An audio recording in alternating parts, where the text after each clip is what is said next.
आज हम देखेंगे इस लेक्चर में हम ए मॉसफेट वोल्टेज डिवाइडर कॉन्फ़िगरेशंस देखेंगे, फिर हम देखेंगे डिजाइनिंग एफईटी एम्पलीफायर नेटवर्क, फिर effect of load resistance and source resistance. MOSFET की जो लास्ट कॉन्फ़िगरेशन आ जाती है वो आ जाती है वोल्टेज डिवाइडर कॉन्फ़िगरेशन। तो हमें देख सकते हैं फिगर 8.39 में शो हो रही है मॉसफेट वोल्टेज डिवाइडर कॉन्फ़िगरेशन, और जितनी भी हमारे पास इक्वेशन थी 8.28 से लेकर 8.32 तक सारी एप्लीकेबल हैं for enhancement MOSFET voltage divider configuration. हम इसका सबसे पहले इस इक्विवेलेंट मॉडल प्लॉट कर लेते हैं, डेवलप कर लेते हैं। तो हमारे पास फिगर 8.39 में शो हो रहा है। अगेन हम Z इनपुट फाइंड आउट करेंगे तो R1 parallel to R2 Z input आ जाएगा। Z आउटपुट फाइंड आउट करेंगे तो VI को हम जीरो कंसिडर करते हैं, VI जीरो होगा तो VGS जीरो हो जाता है, VGS जीरो होता है तो GM VGS भी जीरो हो जाता है। तो RD parallel to capital RD output impedance आ जाएगी। हमने फिर अगर वोल्टेज अगर RD small RD greater than equal to 10 time RD है तो Z आउटपुट हमारे पास RD के इक्वल आ जाएगा। इसी तरह हमने अगर वोल्टेज गेन फाइंड आउट करना है तो वहाँ हमारे पास किसके इक्वल आ जाएगा -GM RD parallel to RD, और अगर हमारे पास RD ग्रेटर देन और equal to 10 time capital RD है तो हमारे पास सिर्फ -GM RD आ जाएगा। आप देख सकते हैं कि 8.51 या 50 से लेकर 56 तक सारी सेम इक्वेशन है जो हम प्रीवियस भी बाकी बीच में कॉन्फ़िगरेशंस के लिए ड्राइव करते रहे थे।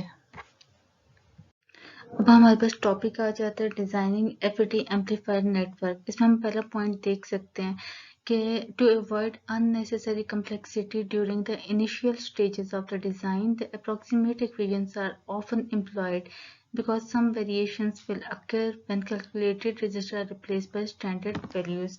कि अगर हम जो इनिशियल जब हम स्टेज पे एफईटी का डिज़ाइन कर रहे होंगे, एफईटी एम्पलीफायर नेटवर्क की डिज़ाइनिंग कर रहे होंगे तो हम क्या यूज़ करेंगे, हम अप्रॉक्सीमेट इक्वेशन यूज़ करते होते हैं इनिशियली, और जब हम उनको रिप्लेस करते हैं स्टैंडर्ड वैल्यूज़ के साथ तो वहाँ पे ऑटोमेटिकली हमारे पास कोई ना कोई वेरिएशंस आएंगी, क्योंकि हमें एग्जैक्ट तो रिजल्ट नहीं मिल रहा होता, जो हमारी रिक्वायरमेंट होती है एग्जैक्ट वैल्यूज नहीं होती, तो उस टाइम हमारे पास कोई ना कोई वेरिएशन ज़रूर आती हैं। तो इनिशियली हम क्या करते हैं, कम्प्लेक्सिटी को ख़त्म करने के लिए या कम्प्लेक्सिटी को रिड्यूस करने के लिए हम वहाँ पे अप्रॉक्सीमेट इक्वेशन यूज़ करते हैं।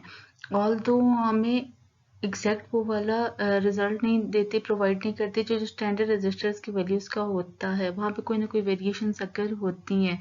सेकंड पॉइंट आ जाता है कि हमें थ्रू आउट जब हम डिज़ाइन प्रोसीजर हम कर रहे होते हैं तो हमें एक चीज़ का ख़ास ख्याल रखना चाहिए कि हमारे पास दो डिफरेंट नेटवर्क्स है, एक हमारे पास डीसी होता है, दूसरा हमारे पास एसी। हमें इन दोनों के देख के डिज़ाइन करना होगा एफईटी एम्पलीफायर नेटवर्क को, क्योंकि हम जो पैरामीटर हम यूज़ करते हैं डीसी एनालिसिस में या डीसी के लिए उनका एक डिफरेंट रोल होता है एसी रिस्पॉन्स में।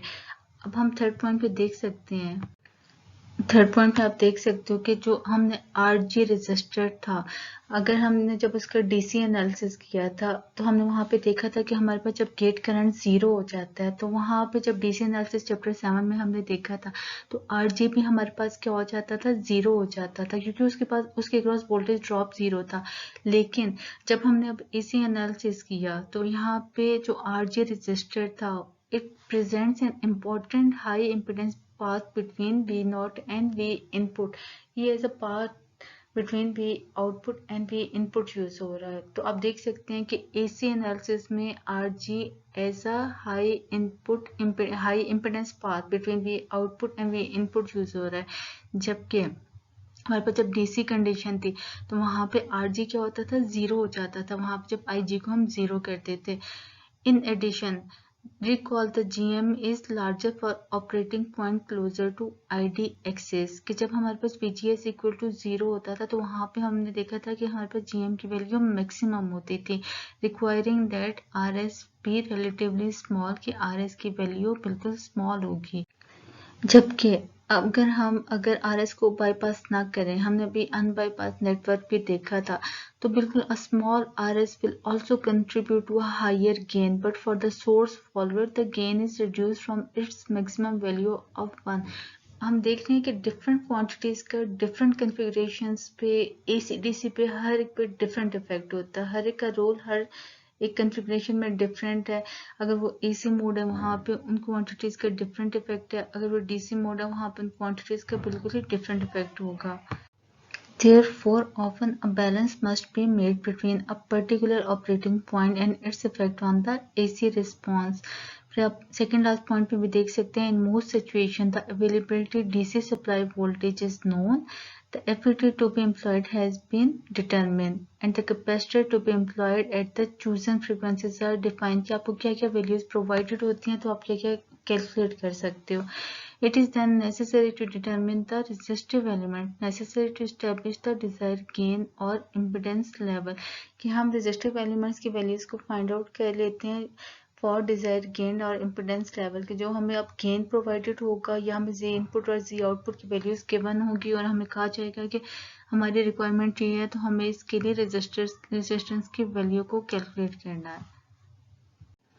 तो जब भी हमने FET एम्पलीफायर नेटवर्क की डिज़ाइनिंग करनी है तो हमें हर चीज़ का ख्याल रखना होगा कि हम जो क्वांटिटी यूज़ कर रहे हैं AC एनालिसिस में उनका DC में क्या रोल होगा. इसके अलावा हमें ये भी पता होना चाहिए कि अगर एक कॉन्फ़िगरेशन में एक का क्वांटिटी का इफेक्ट डिफरेंट है as compare to second configuration, इसी तरह हमें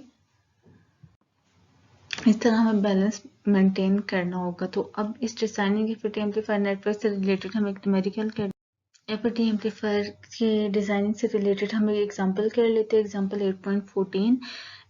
इस एग्जांपल में हमने RD और RS की वैल्यू को फाइंड आउट करना है. हमारे पास नेटवर्क गिवन है फिगर 8.44 में. हमारी रिक्वायरमेंट क्या है कि हमें RD और RS की वो वैल्यूज फाइंड आउट करनी है जहाँ पे हमारे पास गेन 8 आना चाहिए using a relatively high level of GM.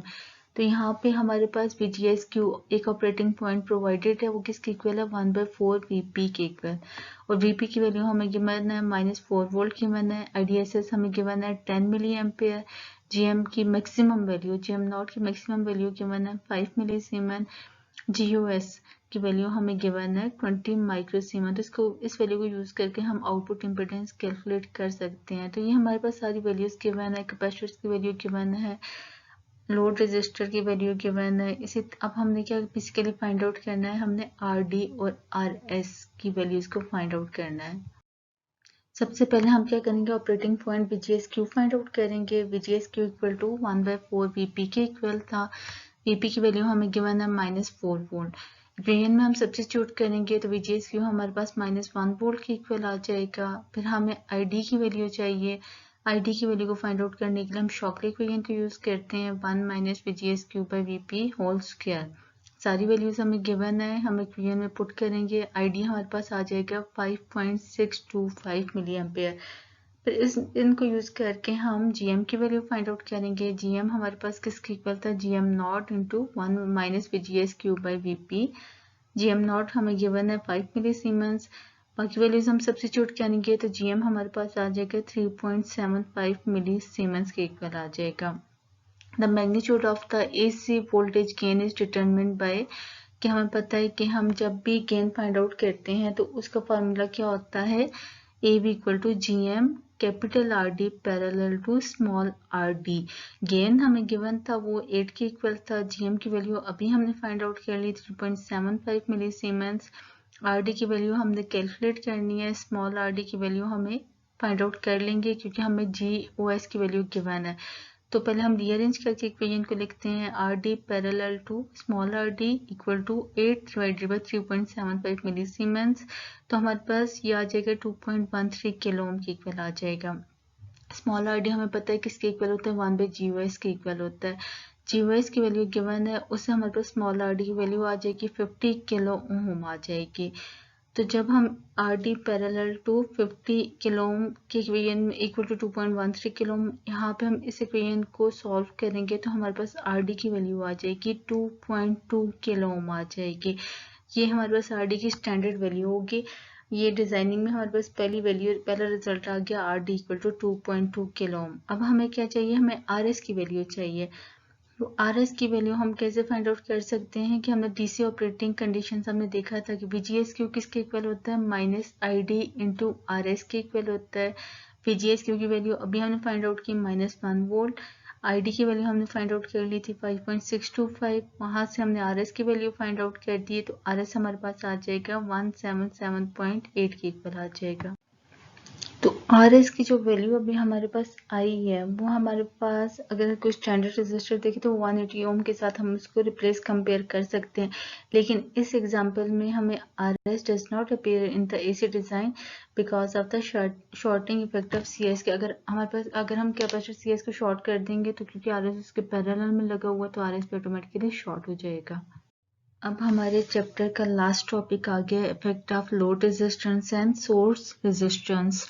तो जितने भी हमने टू पोर्ट इक्वेशंस डेवलप की थी बीजेटी ट्रांजिस्टर के लिए, सेम इक्वेशंस अप्लाई कर सकते हैं FET नेटवर्क के लिए, और सेम इक्वेशंस हम अप्लाई करेंगे।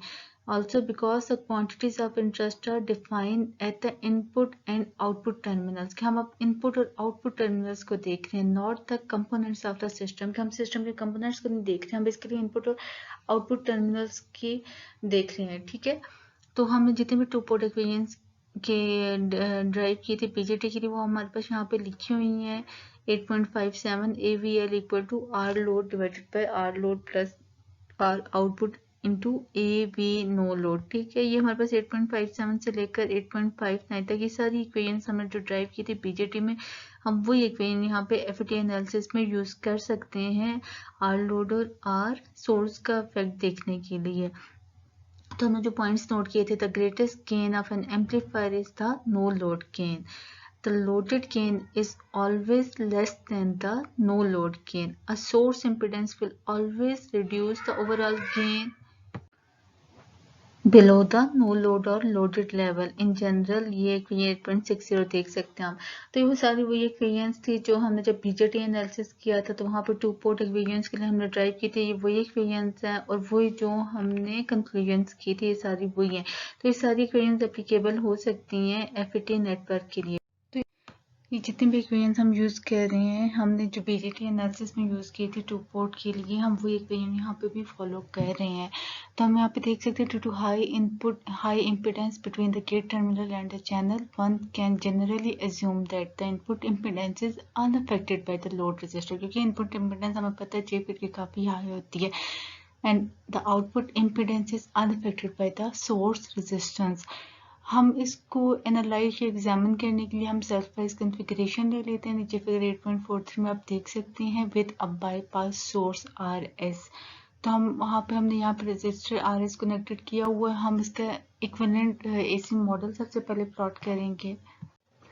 अभी आप इस फिगर में आप देख सकते हो जो हमारे पास लोड रेजिस्टेंस है वो हमारे पास पैरेलल कनेक्टेड है ड्रेन रेजिस्टेंस के साथ, जबकि हमारे पास जो सोर्स रेजिस्टेंस है वो हमारे पास सीरीज में कनेक्टेड है विद गेट रेजिस्टेंस।